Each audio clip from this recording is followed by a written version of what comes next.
Do you know what happens when you take an extremely talented game studio and creatively limit them to the same idea for years and years? Constantly constricting them to the same formula of repetition, time and time again. What begins to happen is a compounding of sorts of all these great ideas. The ones that they were never able to implement, they all begin to come together into something big. A dream. And sometimes the dream becomes so big that others begin to see it, and they begin to move away from the idea of repetition and around a new idea of why not.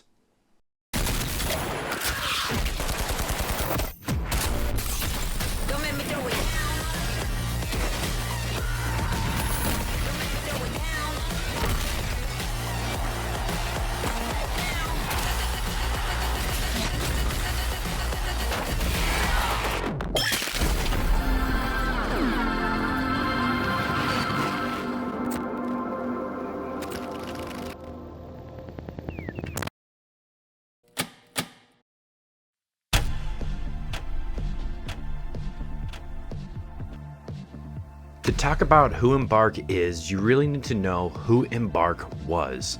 And to know who they were, you need to look no further than the games that they were known for. And when I say they, I mean DICE. The people who made the finals are the people that made Battlefield what it is from the beginning with 1942. All the way to the very end with Battlefield 5, which was the end for many people that once worked at DICE and are now working at Embark. You can see DICE's DNA everywhere you look in Embark's games, with the fantastic animation work or their unmatched eye for art direction. And yes, the destruction.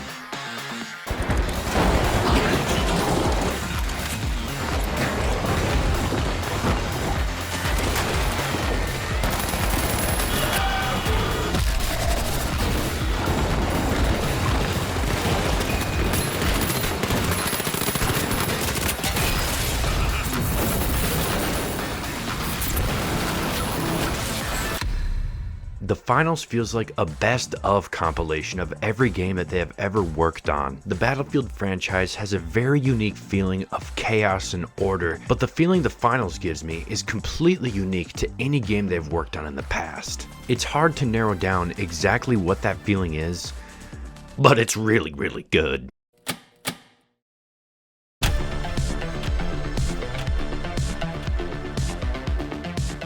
The finals is comprised of so many different unique game ideas. Like the loadout system reminds me a lot of Team Fortress 2 with the unique gadgets and class customization, and the ability to make subclasses in different classes of characters. Like with the medium class, you can become a medical powerhouse by equipping a heal beam, defibs, and a shotgun, and then throw some smokes on for retreating and reviving. But then in the same class, you can build it completely differently around holding down an objective by switching out the heal beam for a sentry turret to better hold down lines of sight, and then switch out the smoke for a goo grenade to better fortify the objective. And with the light class, you can become the most extreme nuisance ever with the elusive dash and a shotgun. Or in the same light class, you can be Gentlemen?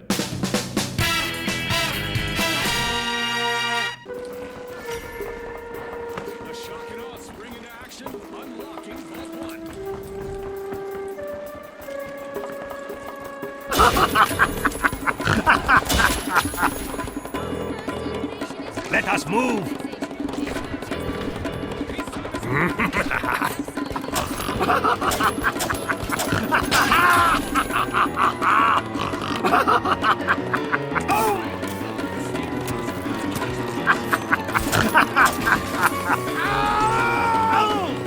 And we're done.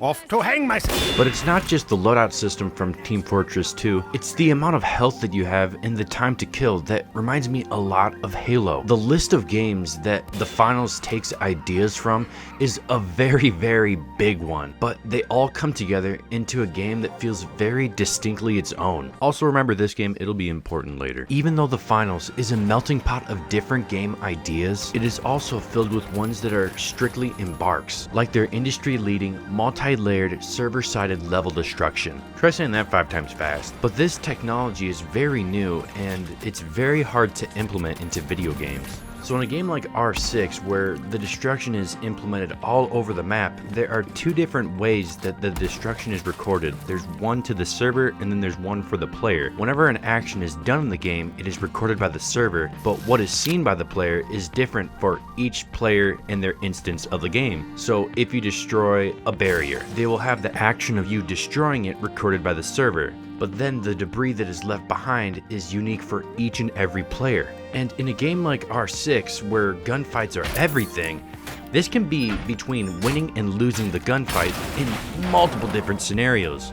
And that's what's so impressive about the finals. Everything that is seen by one player is going to be the exact same for everyone else, making it into a fair and balanced competitive setting. But it's not just the technology that is so unique and interesting, it's the guns that are old and weird. It's the maps set in the far future mixed in with modern ones with pockets of brutalistic architecture. In other words, one of the most unique things about the finals is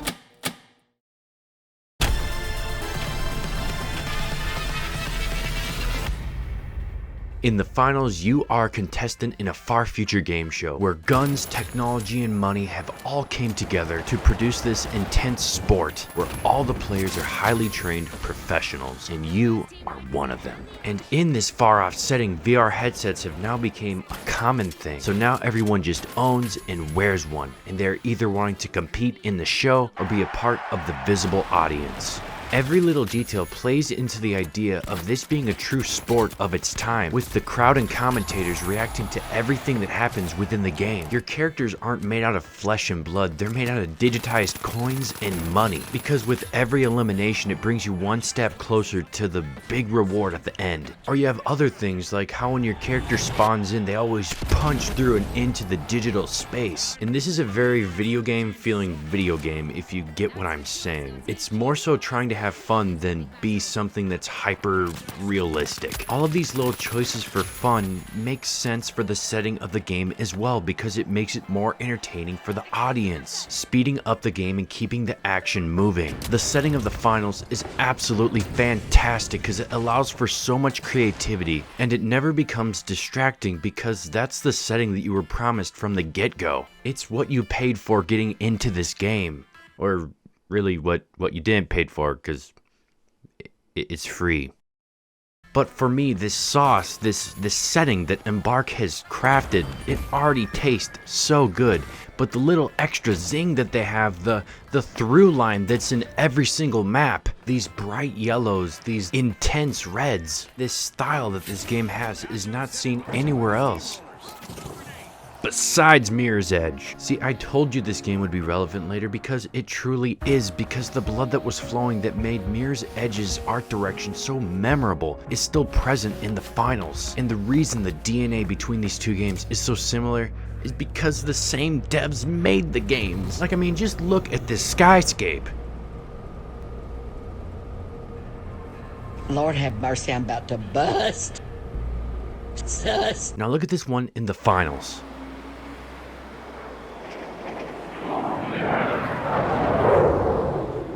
Bust. The feeling of both of them is the exact same, but the similarities that these two games have is not just on the surface with the visuals, it also goes all the way down to the roots of them, the movement. Both of these games have such a nice flow to them, although I will say that in the finals, the flow is more like a rushing river, and that is solely because of this game's intense, diverse,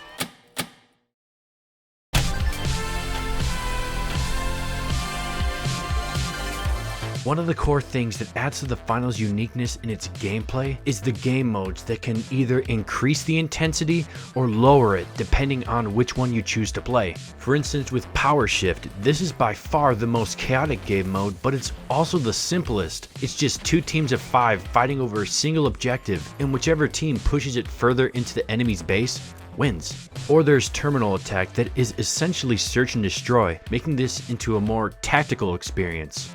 Then there's Bank It, in which you're broken up into 4 squads of 3, and it's sort of like Kill Confirmed, where each player eliminated drops a coin, but it's not truly yours until you deposit it at a cash out station. You can get more money by activating vaults and picking up the cash, but the more money that you carry, the bigger target you are. So whenever you have a decent amount of cash, always try to make it to a cash out station, because when you're taken out, all of your money will be dropped and you have to fight to get it back. And finally, there's the main game mode, and my favorite, Cash Out. This one is very similar to Bank It, but it's far simpler. It's just 3 teams of 3 against each other, and the only way that you can get money is through grabbing and cashing the vaults. But the cashing is not instant. You need to defend your objectives from other people trying to steal from you, turning this into a game of attack and defend. But once it's finally done cashing out, you gotta rush. You gotta rush to the next vault. This game mode is so fresh, but it feels sort of familiar. Like I've played this before.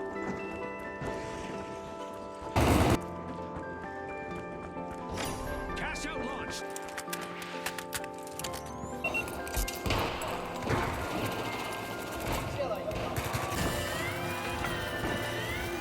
You arm an objective, defend it, you work together, then you move on to the next one. Cash Out feels like Rush from Battlefield. It's been drastically iterated on and changed, but the DNA is still there. You can see it, you can feel it as you play. Embark trusted in their vision and fixed the things that didn't work. They dared to go in a new direction and risked failure because they were tired of the repetition. They were tired of watching safely from below.